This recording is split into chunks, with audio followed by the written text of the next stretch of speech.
حبيت اني ابدا لكم الفيديو بتاع المره دي ان سيزجين رجع.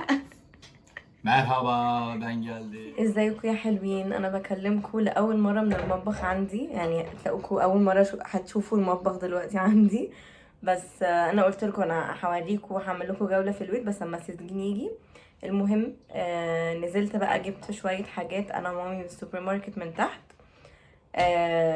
شويه بقى خضار على حاجات بقى ساقعه مش عارف ايه حاجات كده عشان سيزجين جايه بكره.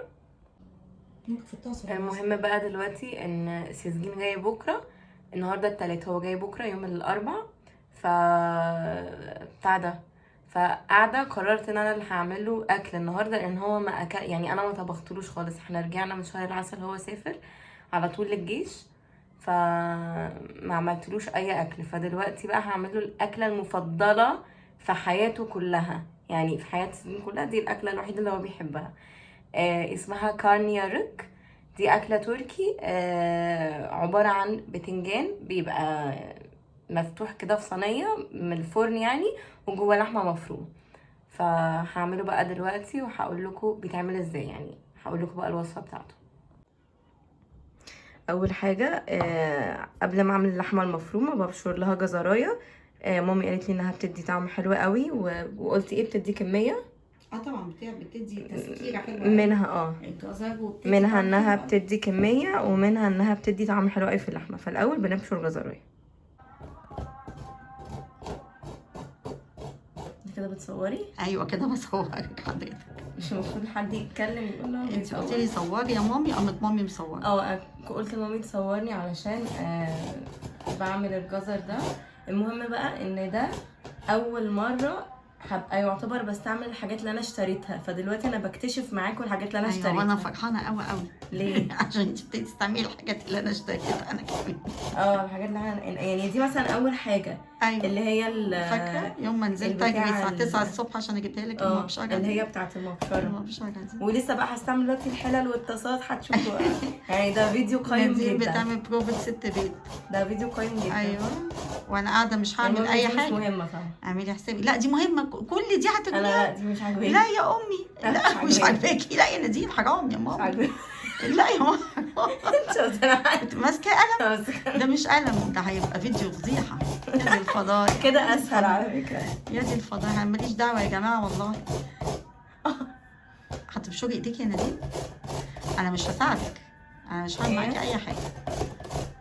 خلاص اقفلي. انا قاعده اشرف منزلي. فضحتك انت اللي فضحتيني، قول عليا ما عرفتش اعلمك ولا اقفلي.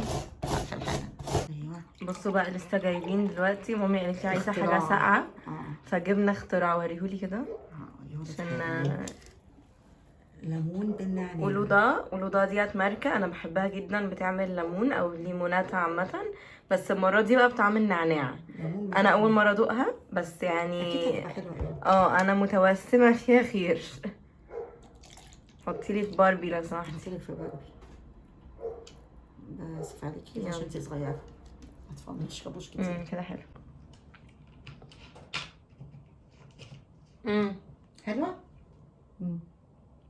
حلوه بس طعمها عامل مش زي بالظبط اللي انا كنت متوقعه انها تبقى زي الليمون بالنعناع اللي هو في مصر، اللي هو بتاع ايش ويبس شربناه واحنا هناك. ايوه بصودا التاني. ايه ده مش بصودا يا ماما. التاني كان بصودا. شويبس. بس حلوه قوي منعشه.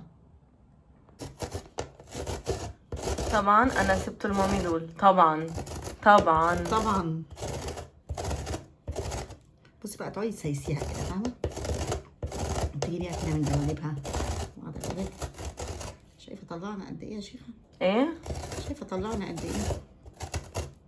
ايه؟ مش ما خلاص يعني كنت كليها. مش عايزه اكلها. وانت كل حاجه هتاخديها ما تتعملش عادي وتاكلي بقيتها، هتاكلي نص الخضار كده.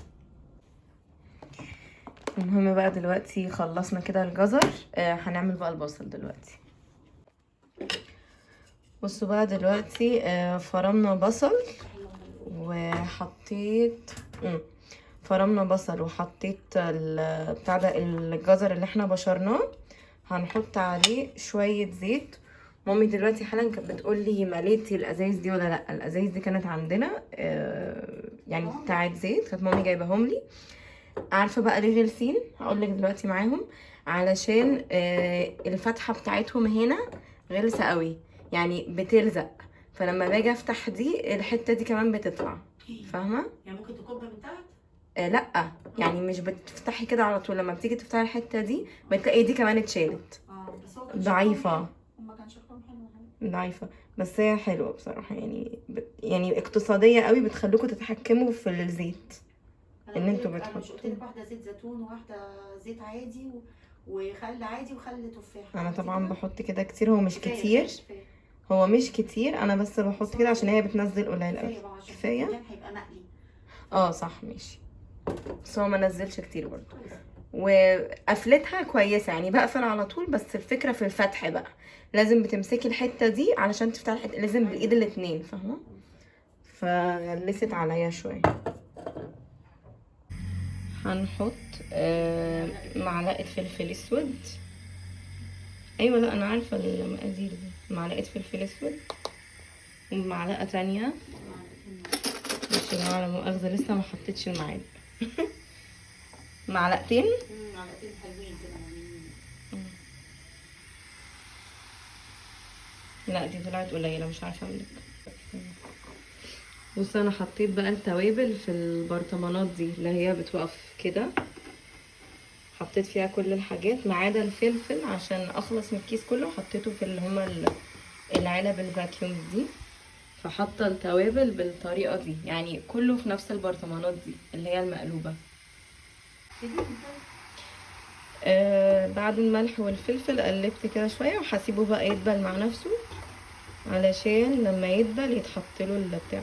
البصلايه، في حته بصلايه بالغلط كبيره، اشيلها خليها ماشي، بس هسيبه بقى يدبل وارجع له تاني. بص دلوقتي بقى حطينا اللحمه وهنقلبها، هنفرفطها كده علشان تتخلط مع البصل، وهي بقى هتستوي مع نفسها، بس اتاكدوا ان انتوا قلبتوها كويس. من غير وش بقى. طيب بصوا بقى دلوقتي مامي بتعلمني ازاي اقشر البتنجانه. مش بنقشرها، احنا مش بنقشرها، يعني الطريقه اللي احنا هنحطها بيها. تمام. بصي، وهنيجي بس كده وهنشق شق بسيط جدا. ليه بقى يا نادين؟ عشان كل البتنجانيه ما اتعبت كل ما هتشرب زيت، لكن لما بتتقلي وهي كده بس ما بتشربش زيت، بس كده. بصوا دلوقتي ابتدينا نقليه. انا اول مره بقلي بتنجان الصراحه. ايه انت مش قلتي لي اقلبه؟ هتقولوا لي ايه ده يا جماعه؟ هقول لكم ان انا امبارح حرقت البتنجان. انا يا جماعه حرقت البتنجان امبارح، بس والله غصب عني، يعني انا ما حمرتش بتنجان قبل كده، كنت عايزه اعتمد على نفسي في الموضوع ده، فحرقت البتنجان. فنزلت زي كلب الصبح جبت بتنجان تاني وبعمله بقى من اول وجديد. كده انا خلصت البتنجان الجديد اهو، نقيته حلو وعملته دي بس قسمتها كده عشان كانت طويله شويه. وعملت ايه؟ عملت الخط اللي كنت بقول لكم عليه امبارح، وبس كده خلص. دلوقتي بقى هقليه. بسم الله الرحمن الرحيم. موضوع ان انا حرقت البتنجان ده سر بيني وبينكم، محدش يكتب لي حاجه عن موضوع الحرق ده. بهزر في الكومنتس، عشان كده هتفضح. موضوع ان انا حرقت البتنجان امبارح ده سر بيني وبينكم يا جماعه. المهم حرقته والله، حرقته، معرفش حرقته ازاي. انا كنت فاكره ان هو بياخد كتير قوي في الزيت، بس طلع ان هو بيتحمر بسرعه. فبنبص انا ومامي لقينا اتحرق وهي اتخانقت معايا. بس كده الموضوع خلص على كده. ونزلت بقى الصبح جريت جبت من السوبر ماركت الحاجه، وطبعا لقيت في حاجات ناقصه تانية. فزي اي ست او زي اي بنت دخلت السوبر ماركت جبت حاجات كتير، كنت داخله على بتنجان دخلت جبت حاجات وقمت طالعه. بس كده هبتدي بقى اقليه دلوقتي، ربنا يستر. طيب انا المره دي باخد بالي، بسم الله الرحمن الرحيم، شايفين ده قله الادب بتاعت الزيت. المره دي باخد بالي وهحاول ان انا اقلبه بسرعه قبل ما يتحرق. اقول لكم يا جماعه ان المهمه تمت بسلام. البتنجان بتاعي اتقلق وبقى حلو. دلوقتي حاطه الدور التاني اهو، لسه حاطه حالا. الحمد لله المهمه بتاعتي تمت بسلام. واستعملت المره دي المشا دي، عشان المره اللي فاتت استعملت المشا اللذيذه دي اللي هي الحديد دي، فكانت بتتزحلق قوي. دي احلى. يا جماعه المهمه تمت بنجاح. بصوا بقى، البتنجان اهو اتقلى وبقى زي الفل ومفيش اي حرق. امبارح كان الحتت دي يعني سودا، الحتت دي الطروف دي كانت سودا امبارح، بس اهو الحمد لله الحمد لله. سيزجين بقى كلمني دلوقتي قال لي ان هو لسه طالع، فقلت له بقى مبروك وكده ان هو طلع. فالمفروض ان هو القطر بتاعه الساعة 3، فهيستنى بقى دلوقتي الساعة 11 الصبح، 11:06، فلسه بدري جدا. فقال لي بقى هيقعد في مكان يرتاح شوية وكده، بعد كده يركب القطر. ان شاء الله ان هو بيوصل في ساعتين بالقطر من المكان اللي هو كان بيعمل فيه الجيش لحد اسطنبول. فممكن يوصل لي مثلا على 6 بقى لحد ما ينزل وبتاع. بس فرحت قوي، الحمد لله في حاجات حلوة بتحصل. بصوا كده بقى، فتحنا البتنجان بتاعنا خالص، يعني فتحته انا بالشوكة الجميلة دي والمعلقة، بس بالراحة فتحتهم. دلوقتي بقى هحط اللحمة جواهم.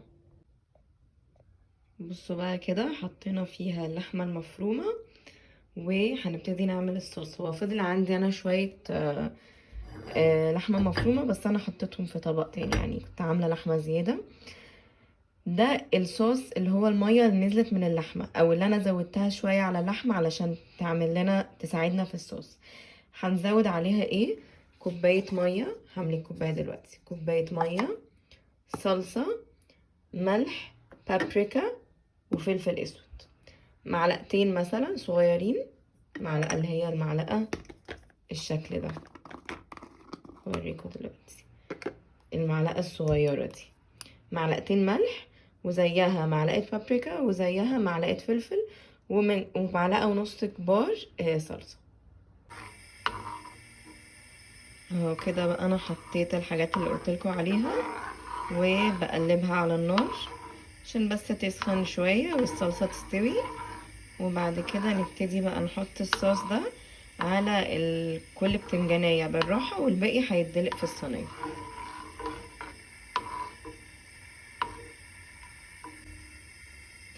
انا طبعا عارفه ان انا المفروض ما استعملش المعلقه دي، بس انا ما كنتش عايزه اوسخ المعلقه الخشب، فبعمل بالراحه قوي عشان الحله ما تتجرحش، يعني يا دوب كده بقلب على الخفيف.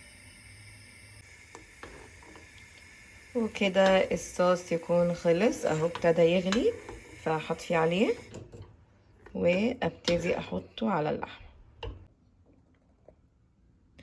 هنحط حبه حبه كده بالراحه، يعني مش فجأة عشان الحاجه ما تميميش، فهنحط شويه شويه بالراحه. انا طبعا يا جماعه كنت عايزه احط لكم الستاند واصور بقى وكده، بس انا عشان سيزجين قال لي ان هو هيجي على طول، وعندي حاجات لسه في البيت عايزه انضف البيت وكده، قلت بقى اصور لكم في السريع. والحاجات اللي بتدلق ديت لسه همسحها.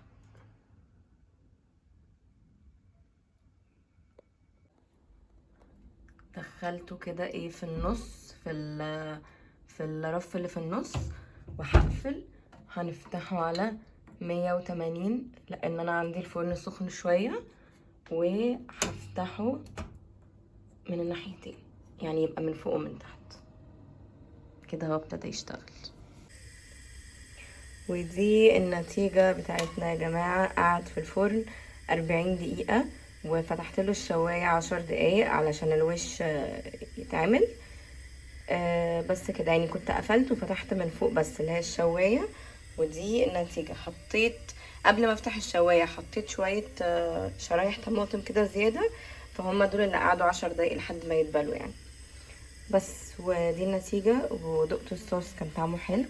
المهم بقى دلوقتي قلت اعمل حاجة حلوة قبل ما سيزجين يجي كده علشان تلحق تسقع. فدلوقتي بعمل بودنج. هعمل كاسات اللي هي بيبقى تحتها بسكوت وفوقيها بودنج، وممكن احط اي فاكهه. فدلوقتي بقى حطيت اللبن على النار.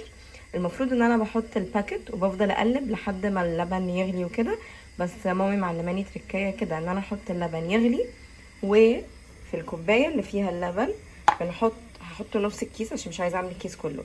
هنحط نص الكيس وعليه شويه لبن بدوبهم فيه، واول لما اللبن يغلي اقوم دلقاهم علشان ما افضلش اقلب لحد ما يغلي. يعني بمجرد ان ده يغلي احط الخليط اللي انا عملته. انا كده حطيت نص كيس البودنج. دلوقتي بقى احط شويه لبن،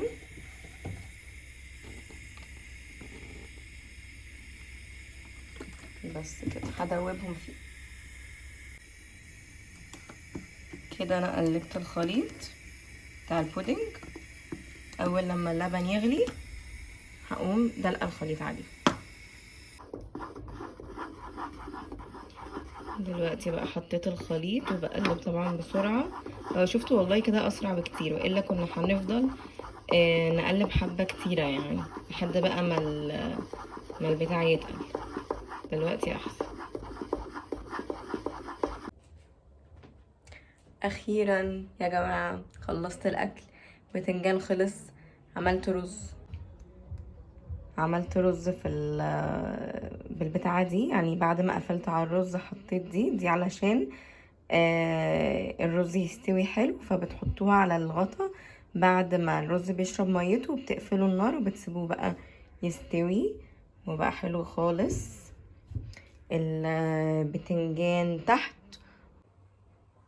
وبس كده اما السيزجين بقى يجي هعمل السلطه وبس. انا دلوقتي مستنياه.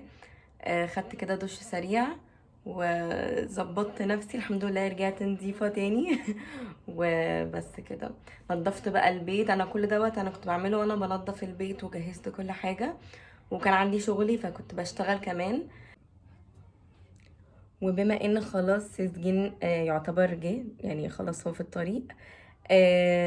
استنوا بقى الفيديوهات بتاعت الفسح هترجع وكل حاجة هترجع يا جماعة. فيديوهاتنا القديمة هترجع بس تبقى احلى. واوعدكم ان انا هعمل لكم، عشان كان في كذا حد قايل لي اعمل مقلب في سيزجين. اوعدكم ان انا هعمل فيه مقلب ونعمل اللي هي التشالنجز، التحديات، عشان كان كذا حد كاتب لي في الكومنت اعملي تحديات مع السيزجين واعملي مقالب مع السيزجين. فانا هعمل كده. دي هتبقى حاجه جديده بصراحه. انا ما عملتش غير مقلب واحد في مامي وبس. ف الفيديوهات الجايه اوعدكم انها تبقى حلوه جدا. ان السيزجين رجع. Merhaba, ben سيزجين geldim. باك. Ben geldim. هو لسه راجع اخد دش دلوقتي. ده حطيت له الاكل، عملت له ديزاين اللي هو لوحده. انا مش عامله لنفسي اي ديزاين، عامله له هو بس الديزاين. Nasıl yemek? Çok güzel. Yani bir ay boyunca ki ödülüm. Ha, Bir ay anlat sonundaki, bakayım. bir ay sonundaki ödülüm yani askerde yemekler. Tabii şimdi askeriye için konuşmuyorum ama yemekler topluluk için yapıldığı için ve orada gerçek aşçılar değil askerler. Sivil hayatta yemek yapmayı bilen askerler orada yemek yaptığı için yemekler o kadar lezzetli değildi. Ama çok temizdi. Sadece lezzetli değildi ve bundan dolayı da yiyemiyordum.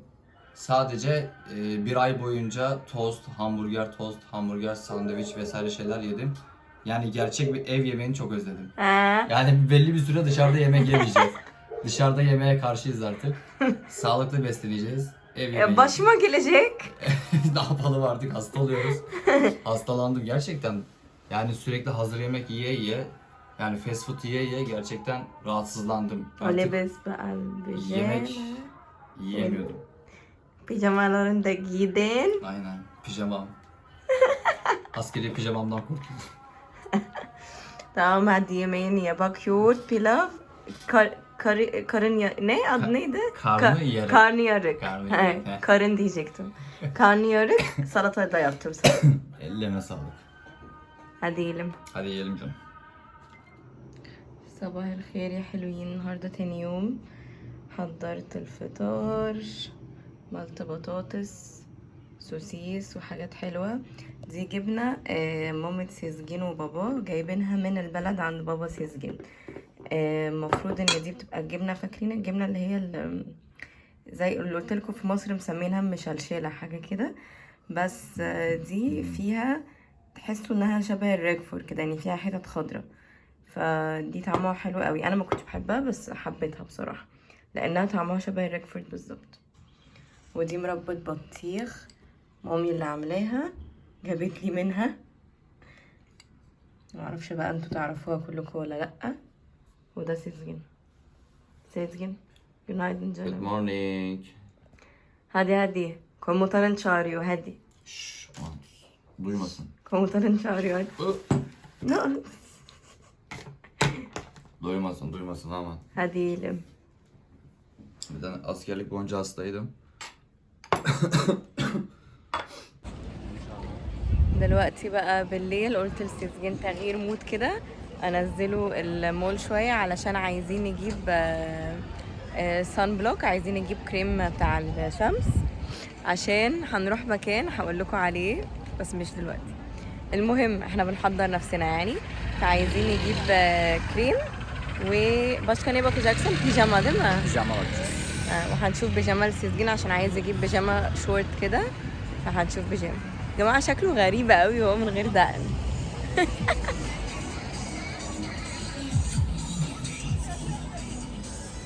بمناسبة باربي الناس كلها فاتحة باربي. 45. بصوا دلوقتي دخلنا اديداس عشان سيزجين عايز يجيب جزمة. Numara yok ki.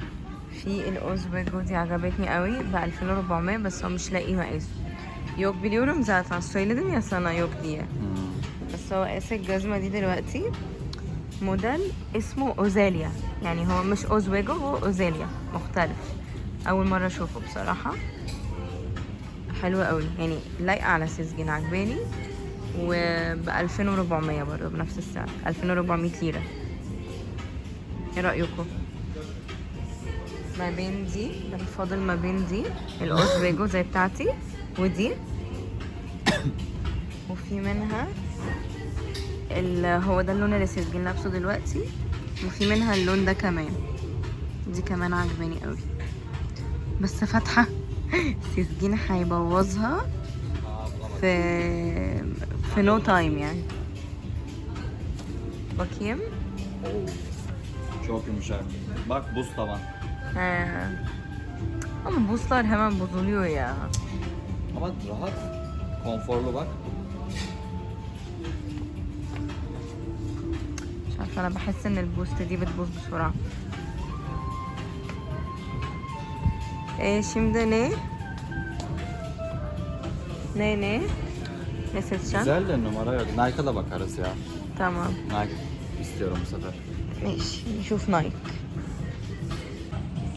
ما لقيتش كريم في ولا حتة، تحسوا ان هو اندثر. كريم اللي هو بتاع الشمس مش لاقيه في ولا مكان، بدور على ماركة جارنيه.